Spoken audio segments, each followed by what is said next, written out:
essere.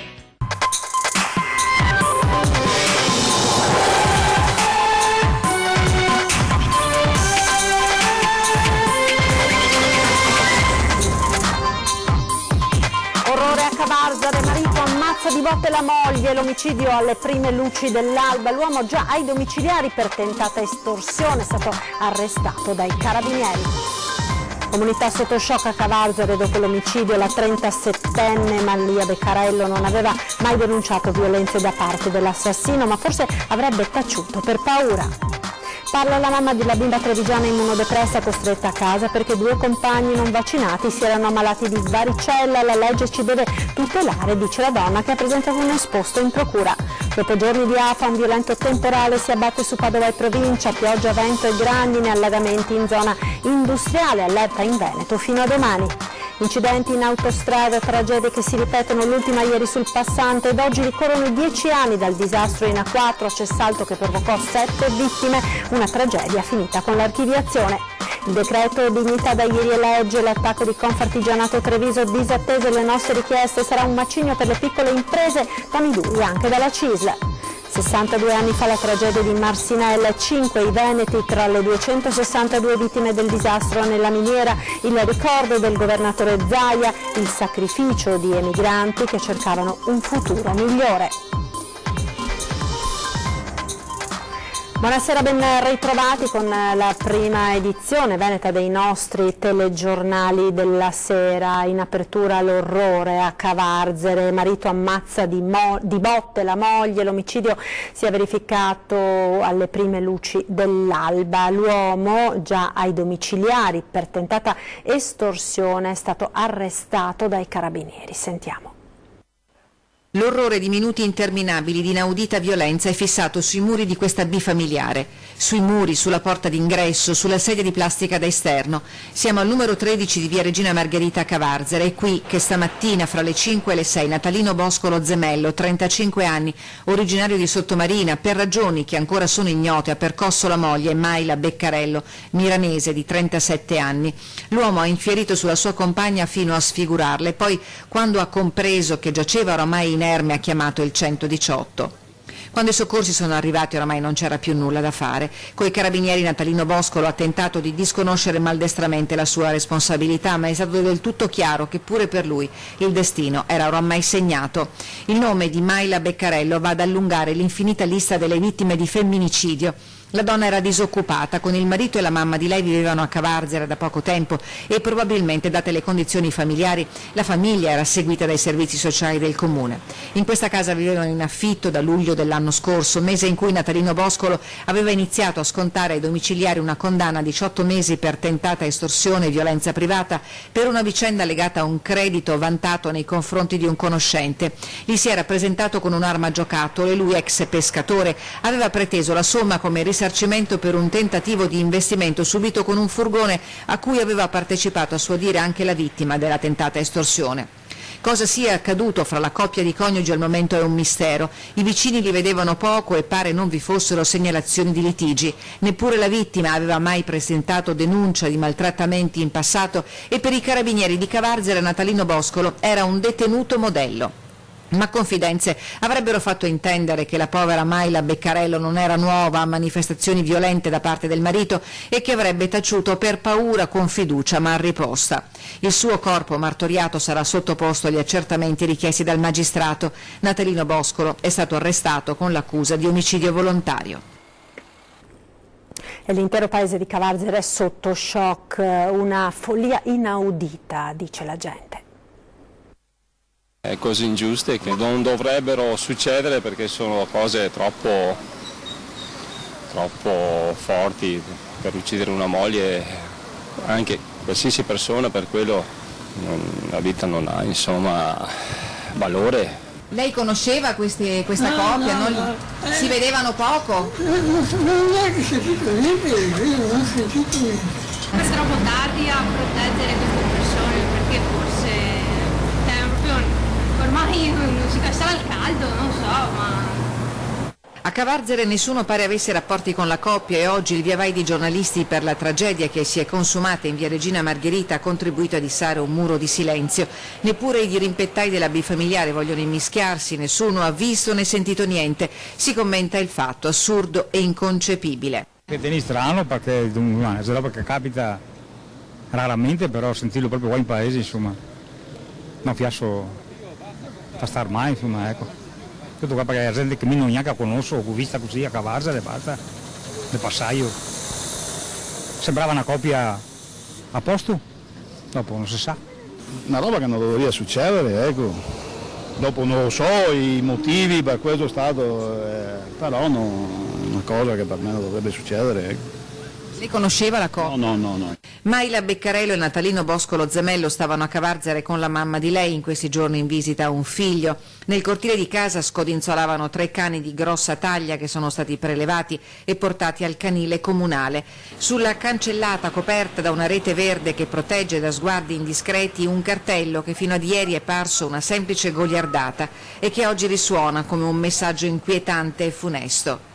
I carabinieri di Cavarzere con i colleghi del reparto scientifico, coordinati dal comandante della compagnia di Chioggia, il capitano Francesco Barone, hanno eseguito per tutta la mattinata rilievi nella casa dell'orrore. Sono stati raccolti elementi utili a ricostruire la scena del delitto che ha scosso la comunità dopo l'aggressione nel sonno lo scorso marzo in casa madre e figlio anziani a scopo di rapina.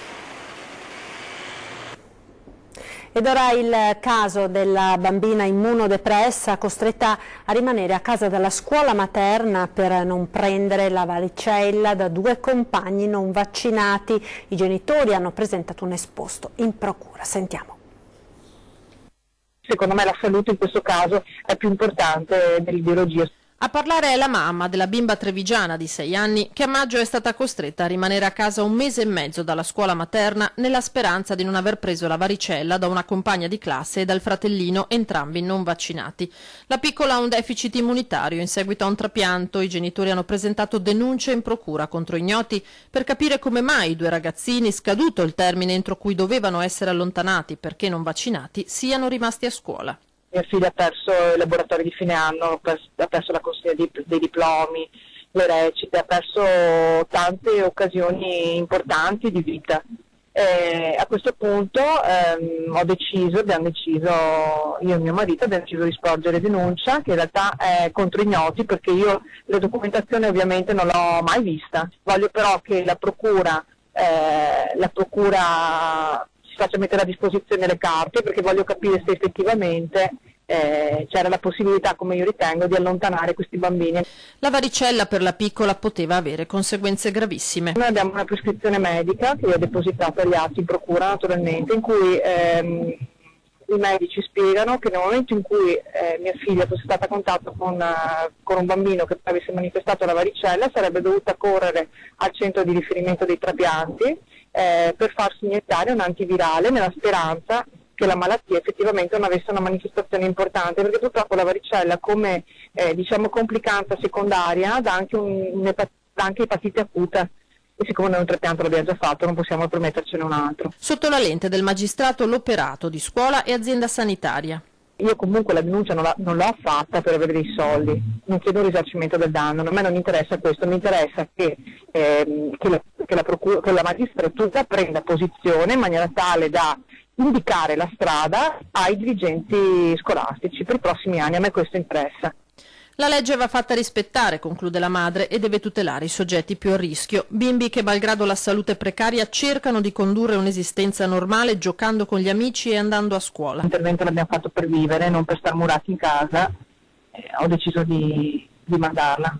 Con le accortezze, ovviamente, con tutte le accortezze possibili che potete immaginare. È stata una esclusione al contrario, assolutamente ingiusta. E ci ha fatto molto molto soffrire.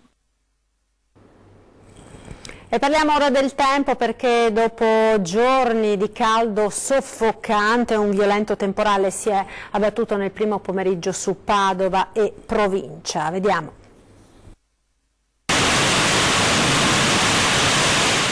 Sono passati da pochi minuti le 14 quando un nuovo violento temporale si abbatte sulla città di Padova. Atteso dopo giorni di afa, l'ansia dei cittadini resta alta, soprattutto dopo quanto accaduto il 21 luglio.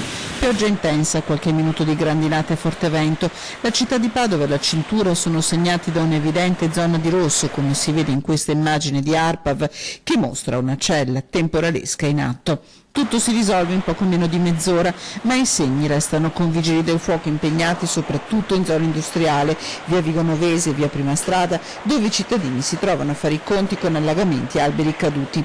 Anche in centro alcuni danni, in larga Europa il forte vento ha danneggiato alcune finestre del quarto piano di un condominio, niente se paragonato al 21 luglio.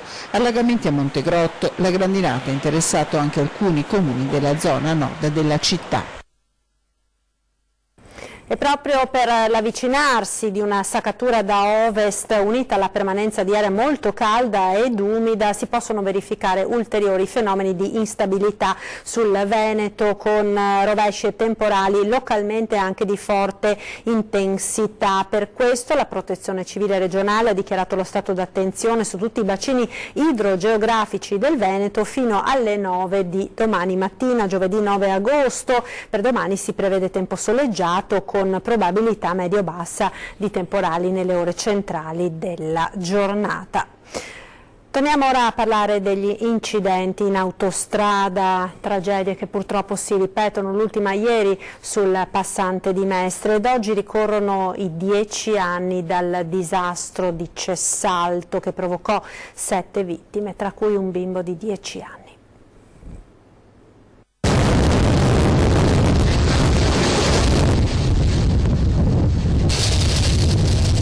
Cessalto, autostrada A4, 8 agosto del 2008. Dopo l'incidente di lunedì sulla tangenziale di Bologna con il tamponamento della colonna di tir e la terribile esplosione che a una manciata di minuti ne è seguita, in tanti con la mente sono andati in questi giorni alle immagini sconvolgenti della sbandata che quel pomeriggio d'estate costò la vita a 7 persone.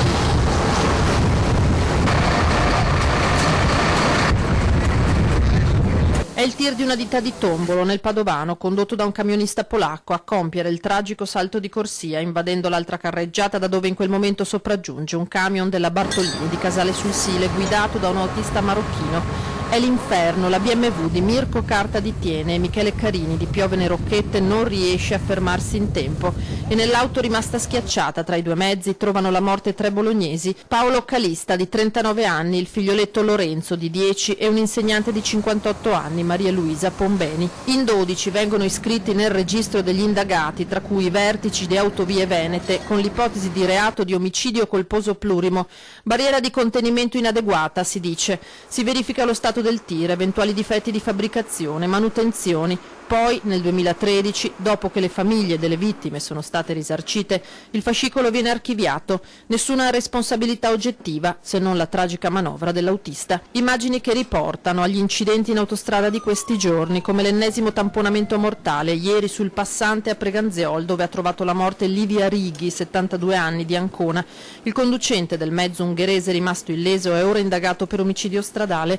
All'alcol test è risultato negativo, il suo telefono cellulare è stato sequestrato per verificarne l'eventuale uso al momento del sinistro. E dopo la drammatica serie di incidenti che nelle ultime settimane hanno coinvolto mezzi pesanti, dalla categoria degli autotrasportatori si leva un appello al governo. Le moderne tecnologie oggi offrono aiuti importanti per prevenire gli incidenti, ci aiutino nel ricambio dei mezzi. Il sistema dell'autotrasporto nella bufera dopo l'impressionante serie di incidenti che hanno coinvolto mezzi pesanti culminati nell'inferno di Bologna e nel mirino in particolare finisce il trasporto di carburanti e merci pericolose che nel territorio veneto vede numeri molto importanti. 500 mezzi che escono tutti i giorni da Venezia per servire il Triveneto voi capite che c'è un pericolo abbastanza rilevante. Ed è proprio da questa categoria che si leva una richiesta d'aiuto. Le moderne tecnologie per incrementare la sicurezza di questi mezzi ci sono, dallo stop in caso di ostacoli improvvisi, dispositivo che nella tragedia di Borgo Panigale forse avrebbe evitato o comunque attutito il terribile impatto, a quello che avvisa acusticamente se il mezzo pesante sbanda sulla carreggiata, come accade in caso di colpo di sonno, dispositivi installati solo nei mezzi più recenti. Però il ricambio dei mezzi non è che sia immediato, in 2 anni si fanno i ricambi dei mezzi. Il governo potrebbe eventualmente, visto che mette a disposizione dei contributi per l'ecologia dei mezzi, aiutare più qualche categoria che un'altra. Per esempio la nostra categoria trasporto carburanti. Altra questione, quella assicurativa, con l'appello degli autotrasportatori affinché il governo intervenga sui massimali delle compagnie assicurative in caso di incidenti. E continuiamo a parlare di incidenti stradali perché solo a Padova sono stati 5 i morti in soli 2 giorni. Le inchieste sugli incidenti vanno avanti. Indagato intanto come atto dovuto l'autista del mezzo pesante tamponato l'altro giorno sulla A4. Alessandro Bontempi, 26 anni, Alex Vintu, 19, morti nell'incendio del furgone su cui viaggiavano sulla A4 lunedì mattina. Andrea Zoia, 52 anni, finito fuori strada con la sua auto a Piacenza d'Adige sempre lunedì. E ancora Stefano Esposito, di Borgoricco, 49 anni, e ultimo, martedì pomeriggio alle 14 a Legnaro, Nicolae Toiu, suo coetaneo. Un bollettino di guerra sulla strada in giornate di ferie e vacanze, incidenti su cui proseguono le indagini, sul tragico schianto cui è seguito un rogo avvertito a chilometri di distanza, avvenuto in autostrada nel territorio di Villafranca Padovana. Non è ancora chiaro cosa sia accaduto e nemmeno chi dei 2 giovani bresciani fosse alla guida del furgone, all'interno del quale è scoppiata una bombola di gas. Indagato come atto dovuto per permettere tutti gli accertamenti necessari, l'autista del mezzo pesante tamponato viaggiava sulla sua strada in modo regolare, ha detto. Tutto da chiarire anche la dinamica del grave incidente di martedì pomeriggio a Legnaro sulla Piovese. Nicolae Toio sul suo scooter viaggiava in direzione di Padova, da senso opposto giungeva il mezzo pesante, un sorpasso azzardato, un malore. Il 49enne di origine romena ma residente in città ha perso il controllo dello scooter che si è scontrato frontalmente con il camion. Lunghe le code su un'arteria sempre molto trafficata e un piccolo incidente si è registrato in queste ore anche lungo la strada regionale del Santo, tra gli svincoli di Reschigliano e Cadoneghe. Uno scooter si è scontrato con un'auto, ma a parte rallentamenti solo feriti in modo lieve. Linea alla regia ora per la pubblicità, tra poco.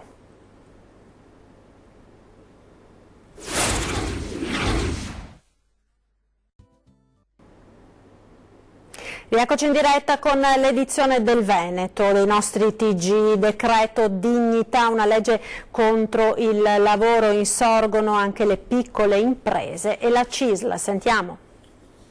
I posti di lavoro non li fanno i decreti, li fanno le imprese. Delusione e amarezza, masticano amaro le imprese venete dopo l'approvazione del decreto dignità, e se l'attacco più duro nei giorni precedenti il via libera al provvedimento del governo l'avevano affondato gli industriali di Treviso e Padova, ora anche i rappresentanti delle piccole imprese artigiane ribadiscono la contrarietà al decreto perché sottolineano rigidità in uscita significa anche rigidità in entrata nel mondo del lavoro. E se noi pensiamo di continuare con quel meccanismo ottocentesco della lotta capitale-lavoro, non credo che andremo tanto lontano, questo è il meccanismo. Dopodiché, visto quello che è successo anche in questi ultimi giorni, soprattutto ieri e anche l'altro giorno sul Foggiano, credo che valga quel principio evangelico che dice non guardare la pagliuzza ma guarda la trave. È dal mondo delle imprese del Veneto che stavano agganciando la ripresa dopo 10 anni drammatici a levarsi la voce più contraria al decreto dignità, ma anche dal sindacato piovono le critiche.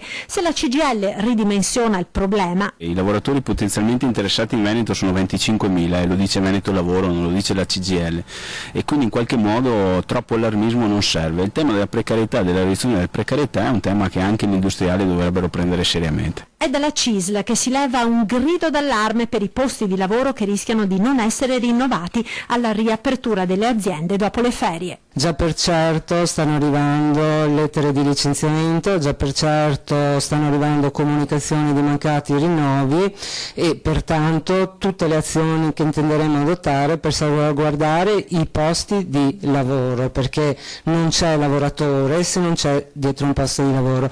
La precarietà è vero, è il male di questi tempi, ma è il mercato che è precario e pertanto bisogna trovare degli strumenti consoni a dare una continuità di reddito ai lavoratori, ma attraverso delle norme che non sono state assolutamente affrontate in questo decreto. Nel Vicentino ora domato l'incendio del tetto della chiesa del Beato Claudio alla Pieve di Chiampo ed ora dopo il fumo si teme l'acqua, intanto è tempo della conta dei danni. L'incendio in via di risoluzione grazie a un lavoro immenso di vigili del fuoco che hanno lavorato tutta notte, grazie a un sacco di volontari che hanno lavorato attorno e finalmente siamo riusciti a domare le fiamme. Un lavoro imponente, quello dei vigili del fuoco giunti da Vicenza, Verona, Arzignano e Lonigo, che da lunedì hanno lavorato ininterrottamente per domare l'incendio che si era sviluppato nel sottotetto della chiesa del Beato Claudio, dietro la chiesa della Pieve a Chiampo. 1500 metri quadri di tetto andati distrutti, un lungo lavoro per togliere la copertura di rame e consentire di domare i focolai che ancora erano in vita. Fortunatamente il fumo nero che usciva dal tetto della chiesa e che ha tenuto i residenti col fiato sospeso non è risultato tossico e pur essendo in parte penetrato all'interno della struttura non avrebbe danneggiato in maniera irreparabile i mosaici. Ma se il fumo è stato clemente, il rischio adesso è che le migliaia e migliaia di litri d'acqua utilizzate dai vigili del fuoco per spegnere l'incendio filtrino all'interno e facciano un danno peggiore. Rientrata intanto anche la direttiva del primo cittadino che aveva fin da subito per precauzioni invitato i suoi concittadini a chiudere le finestre, non passeggiare in centro e sciacquare adeguatamente verdure e frutta degli orti. Dopo tanta paura, ora non resta che contare i danni e già si pensa al futuro. Certamente per la nostra chiesa è un colpo forte, certamente un danno ingente, ma non è mortale. Questo ci dà speranza perché sono convinto che con i giusti tempi, ovviamente non sarà immediato, però ritorneremo nella nostra casa e nella nostra chiesa. Ed ora la tragedia di Marcinelle, oggi l'anniversario, tragedia nella quale persero la vita anche diversi veneti. Sentiamo. E la mia mamma sempre me lo diceva. Guerrino Casanova, 33 anni, di Montebelluna, che lasciò moglie e 2 figli, Mario Piccin, 37 anni, di Codognier, moglie e 5 figli, Giuseppe Polese di Cimadolmo, che aveva appena 22 anni, e poi Giuseppe Corso, 36 anni, di Montorio nel Veronese, e Dino Della Vecchia, 30 anni, di Sedico. Li ricorda per nome, uno ad uno, il presidente Luca Zaia, i 5 veneti morti 62 anni fa nel disastro di Marcinelle, dove persero la vita 262 minatori, di cui 136 italiani.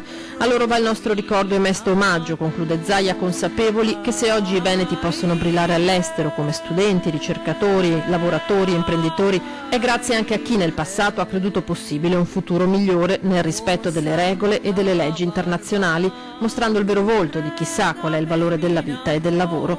Il presidente del Consiglio regionale Roberto Ciambetti unisce il loro ricordo al doveroso pensiero per i troppi lavoratori morti sul lavoro o, come accaduto recentemente nel Foggiano, per i 16 braccianti immigrati vittime di incidenti stradali. È una tragedia che è scritta nella storia del dopoguerra italiano. Pensate, avvenne nel 1956, ma già nel giugno del 1946 l'Italia firmò un protocollo, il protocollo italo-belga, per cui mandava ogni settimana, si impegnava a mandare fino alla quota di 50.000 operai, 2.000 alla settimana, e per ogni uno di questi operai il Belgio avrebbe fornito all'Italia 200 kg di carbone al giorno. Un sito, quello di Bois di Casier, divenuto negli anni un simbolo di sofferenza e sacrificio, ma anche un concreto monito contro il rischio e lo sfruttamento. La miniera è stata chiusa e fa parte del patrimonio dell'umanità dell'UNESCO. La miniera era pensata pensate del 1822, tutte le intelaiature erano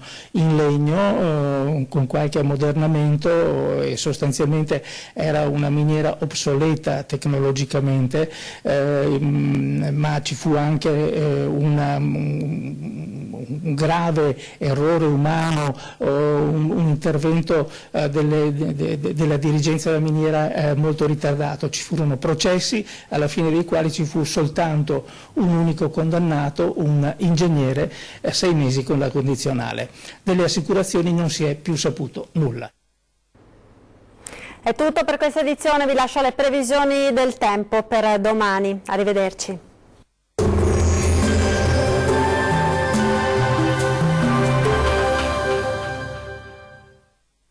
Ben ritrovati con il meteo di Antenna 3. Alta pressione e dunque bel tempo su tutto il nostro territorio. In Veneto ampio soleggiamento, sarà dunque una splendida giornata all'insegna del sole su tutti i settori. Al pomeriggio tuttavia non si esclude qualche breve acquazzone di calore sui rilievi del Bellunese, cielo sereno o al massimo poco nuvoloso invece altrove.